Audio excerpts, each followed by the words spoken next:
Hello friends, जैसा कि आपको पता है कि हमारी इंडियन हिस्ट्री की सीरीज चल रही है और इस हिस्ट्री की सीरीज में हम कहां पहुंच चुके हैं। चलो मैं आपको याद दिला दे रहा हूं क्योंकि आप भी हनुमान के दूसरे स्वरूप हो, ठीक है, तो भूल गए होगे, है ना। तो सबसे पहले हमने पढ़ा था क्या, अरे प्राग ऐतिहासिक काल, प्राग ऐतिहासिक, ठीक है, प्राग ऐतिहासिक काल। अब इसमें हमने क्या क्या पढ़ा था बताओ जरा।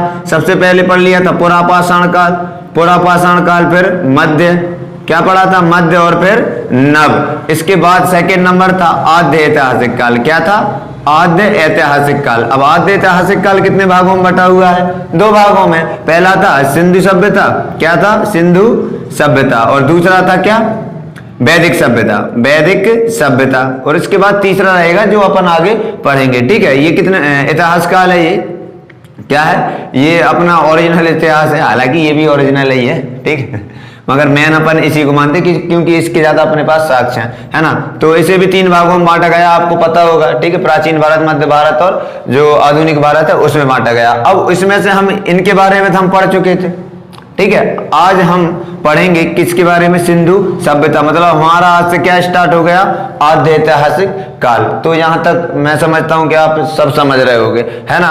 तो चलो स्टार्ट करते हैं। आज किसके बारे में पढ़ेंगे अपन, सिंधु सभ्यता, यानी कि इंडस वैली सिविलाइजेशन, ठीक है। किसके बारे में पढ़ेंगे, इंडस वैली सिविलाइजेशन, ठीक है। तो हेडिंग ऑलरेडी लगी हुई है, देख लो किसके बारे में पढ़ेंगे अपन, इंडस वैली सिविलाइजेशन। तो देखिए, अगर इंडस वैली सिविलाइजेशन की बात करें तो इसकी खोज की भी ना एक कहानी है। चलो क्रम से बताता हूं क्या है कहानी। तो सिंधु सभ्यता, सिंधु सभ्यता, सिंधु सभ्यता, सभ्यता की खोज की कहानी, खोज की कहानी। क्योंकि सिंधु सभ्यता की बात करें ना तो बहुत से व्यक्ति आए जिन्होंने इग्नोर किया और फाइनली इसे किसने खोजा, ठीक है, कैसे कैसे इसके स्थानों का पता चला हमको, ठीक है। तो सबको देख लेते हैं। तो स्टार्ट करते हैं सिंधु सभ्यता की खोज की कहानी। चलो तो देखो ध्यान से, फुल फोकस है। चलो तो सबसे पहले बात करें तो एक व्यक्ति था जिसका नाम था टीलो पैंथर। क्या था, टीलो पैंथर। टीलो पैंथर नाम का एक व्यक्ति था जो कहां का था, ब्रिटिश, मतलब अंग्रेज। कौन था, अंग्रेज। ये एक ब्रिटिश था। इसे कुछ पुरातात्विक साक्ष्य, मतलब कुछ छोटे मोटे साक्ष्य मिले, ठीक है, पुरातात्विक साक्ष्य मिले छोटे मोटे, लेकिन इसकी बात पर बिल्कुल भी ध्यान नहीं दिया गया, ठीक है। कुछ छोटे मोटे साक्ष्य इसको मिले थे, चलो ठीक है, इसे भी छोड़ो। फिर इसके बाद सबसे पहले कौन आया, टीलो पैंथर, एक अंग्रेज था जिसे छोटे मोटे साक्ष्य मिले लेकिन इसकी बात पर ध्यान नहीं दिया गया। फिर उसके बाद आगे बात करें, फिर ध्यान रखना, आगे बात करें तो एक व्यक्ति आया और जिसने खुद जाकर चेक किया, ठीक है, खुद जाकर, कहां पर, हड़प्पा, वर्तमान में जहां हड़प्पा सभ्यता है ना अपनी सिंधु सभ्यता, वहां जाकर खुद चेक किया, ठीक है। तो क्वेश्चन बना भी है कि हड़प्पा सभ्यता की यात्रा करने वाला जो पहला व्यक्ति है वो कौन है। तो चलो देखते हैं उसके बारे में। बात है 1826 की, ठीक है, बात है 1826 की, और वो व्यक्ति है चार्ल्स मैसन। कौन है बोलो, चार्ल्स मैसन। चार्ल्स मैसन नाम का एक व्यक्ति 1826 में हड़प्पा, वर्तमान में जहां हड़प्पा है, हड़प्पा की यात्रा करता है, हड़प्पा की यात्रा करता, कुछ भी दे सकता है वो, सिंधु सभ्यता, इंडस सिविलाइजेशन, फलाना ठिकाना, हड़प्पा की यात्रा करता है, ठीक है। पहली बार यात्रा की इसने, किसने, चार्ल्स मैसन। कब की, 1826। अब इसने पहली बार की करता है यात्रा की।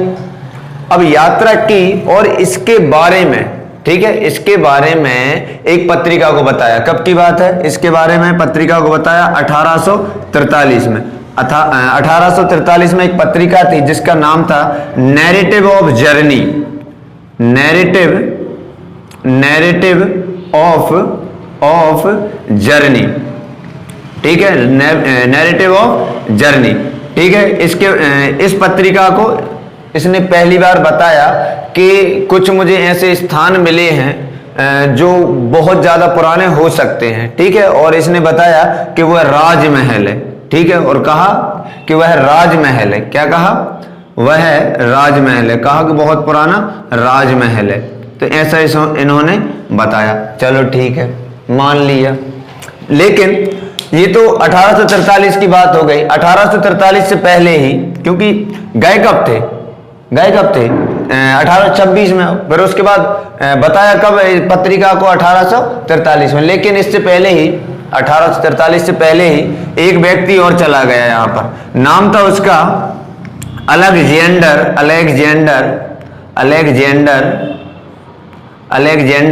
वर्न्स। क्या था? अलेक्जेंडर वर्न्स। कब की बात है? 1831 की। कब की बात है बोलो? 1831।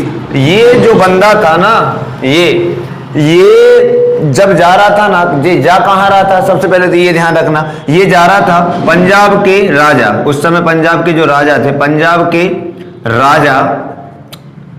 के राजा रणजीत सिंह। नाम क्या था? नाम याद रखना तो रख लेना, हालांकि रख लेना। पंजाब के राजा रणजीत सिंह के यहाँ पर जा रहा था। तो उस समय क्या हुआ? पंजाब के राजा रणजीत सिंह के यहाँ जा रहा था, तो उस समय इसकी नजर पड़ी इन टीलों पर। ठीक है, तो इन टीलों पर जब नजर पड़ी तो इन टीलों को इसने मतलब इग्नोर सा कर दिया, कहा कि हाँ टीले हैं, और बस भूल गया समझ लो, और आगे निकल गया। मतलब इसने बिल्कुल भी ध्यान नहीं दिया इन टीलों पर। चलो ठीक है, इसकी कहानी भी यहीं एंड होती है, और आगे देखते हैं। अब बात करते हैं इसके बाद 1853 की। ठीक है, 1853 की, जब डलहौजी भारत में गवर्नर बन के आ गया था। ठीक है, हाँ, तो कब की बात कर रहे हैं अपन? 1853 की। ठीक है, देखो सीक्वेंस से बता रहा हूं मैं। सबसे पहले कौन आया? टीलो पैंथर। ठीक है, उसके बाद कौन आया? चार्ल्स मैसन। फिर उसके बाद कौन आया? अलेक्जेंडर वर्न्स। और फिर उसके बाद कौन आया? अब इसकी चर्चा अपन करते हैं। ठीक है, तो इसके बाद जो व्यक्ति आया उसका नाम था अलेक्जेंडर कनिंघम। क्या नाम था? Alexander Cunningham. ठीक है, आ गया। कौन आ गया बोलो? Alexander Cunningham. सॉरी, कौन आया बताओ जरा? Alexander Cunningham. और सुनो, पहली बार यहां से, मतलब हड़प्पा से, पहली बार हड़प्पा से इसने एक मोहर प्राप्त की। कब की बताओ? 1853 में। किसने की? अलेक्जेंडर कनिंघम ने। यही बाद में ASI का क्या बनेगा? अध्यक्ष बनेगा, महानिदेशक बनेगा। ठीक है, आर्कियोलॉजिकल सर्वे ऑफ इंडिया। हाँ, तो अलेक्जेंडर कनिंघम ने पहली बार हड़प्पा से इसने एक मोहर प्राप्त की, और उस मोहर पर, ठीक है, उस मोहर पर सांड का चित्र अंकित था। किसका चित्र अंकित था? सांड का चित्र अंकित था। ठीक है, सांड का चित्र अंकित था। तो यहां तक कोई दिक्कत तो नहीं हुई? अरे बोलो, हैं? दिक्कत तो नहीं हुई? बताओ जरा। सबसे पहले कौन आया? टीलो पैंथर। कोई फर्क नहीं पड़ा इसके आने जाने से। फिर उसके बाद कौन आया? चार्ल्स मैसन। ठीक है, हड़प्पा की यात्रा करने वाला पहला व्यक्ति बन गया। ठीक है, पत्रिका में भी नाम दे दिया हड़प्पा का, लेकिन वहां उसे क्या कहा था? इसने कहा कि मतलब क्यों खोज नहीं हुई थी, क्या कहा हड़प्पा उस समय? कहा कि ये कोई राजमहल है बहुत पुराना। फिर आया अलेक्जेंडर वर्न्स, इसके आने से भी कोई फायदा नहीं पड़ा। फिर आया कौन? Alexander Cunningham. ठीक है, अलेक्जेंडर कनिंघम। ठीक है, और इसने दोबारा, ठीक है, इसके जस्ट 3 साल बाद 1856 में दोबारा यात्रा की हड़प्पा की। ठीक है, दोबारा जब यात्रा की ना, तो ध्यान रखना, इसने उस समय जो तत्कालीन गवर्नर था डलहौजी। ठीक है, डलहौजी, तत्कालीन गवर्नर कौन था? डलहौजी। तो डलहौजी से अपील की कि मुझे यहां पर सर्वे करने की अनुमति दीजिए। डलहौजी ने कही ना मन्ना, काय को पुरातात्विक विभाग होता है, कोई सर्वे मर्वे नहीं हो। ठीक है, तो डलहौजी ने इसे साफ क्या कर दिया? इनकार कर दिया कि ना कुछ नहीं होने वाला।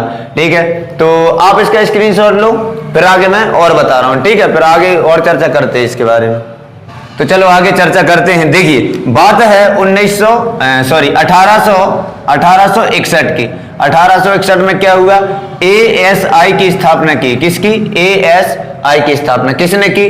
तो ये भी ध्यान रख लो, उसी व्यक्ति ने की। इसका नाम था अलेक्जेंडर कनिंघम। Alexander Cunningham. ठीक है, अलेक्जेंडर कनिंघम ने किसकी स्थापना की बोलो? ASI यानी कि आर्कियोलॉजिकल सर्वे ऑफ इंडिया, मतलब यह है कि भारतीय पुरातत्व सर्वेक्षण किसकी स्थापना हुई? भारतीय पुरातत्व सर्वेक्षण की स्थापना। ठीक है, याद रखना ये पूछा जा चुका है। हैं कब हुई थी इसकी स्थापना? 1861 में ASI की। हैं किसकी? ASI की। चलो, और पहले जो महानिदेशक रहे थे, प्रथम महानिदेशक यही रहा था, प्रथम महानिदेशक, और स्थापना भी इन्होंने ही की थी, महानिदेशक। तो ये भी याद रखना। ठीक है, आप कईयों के दिमाग में होगा सर जॉन मार्शल, वो भी आ रहा रह जाओ। हाँ चलो, तो फिर आगे चर्चा करते हैं। यहां तक ये पहला क्या बन गया? ASI का महानिदेशक बन गया। और आगे चर्चा करें तो ध्यान रखना 1904 की बात है। कब की बात है? 1904 की बात है। ठीक है, हाँ, शासन मतलब जो क्या बोलते हैं, गवर्नर कौन था इस समय? तो उसका नाम था 1904 की बात है, उसका नाम क्या रहेगा? कर्जन। कौन रहेगा? कर्जन। ठीक है, लॉर्ड कर्जन इस समय क्या था? गवर्नर था। कौन था? गवर्नर। तो लॉर्ड कर्जन के शासनकाल में, ठीक है, लॉर्ड कर्जन के शासनकाल में प्राचीन स्मारक परिरक्षण, ध्यान रखना, प्राचीन स्मारक परिरक्षण। ठीक है, क्या नाम है? प्राचीन स्मारक परिरक्षण नाम का एक विधेयक पारित हुआ। किस नाम का? प्राचीन स्मारक परिरक्षण। कब हुआ? 1904 में। ठीक है, उस समय गवर्नर कौन था? तो कर्जन महाराज थे। ठीक है, तो प्राचीन स्मारक परिरक्षण एक विधेयक पारित हुआ, और इस विधेयक के अंतर्गत एक विभाग बनाया गया। ठीक है, एक विभाग बनाया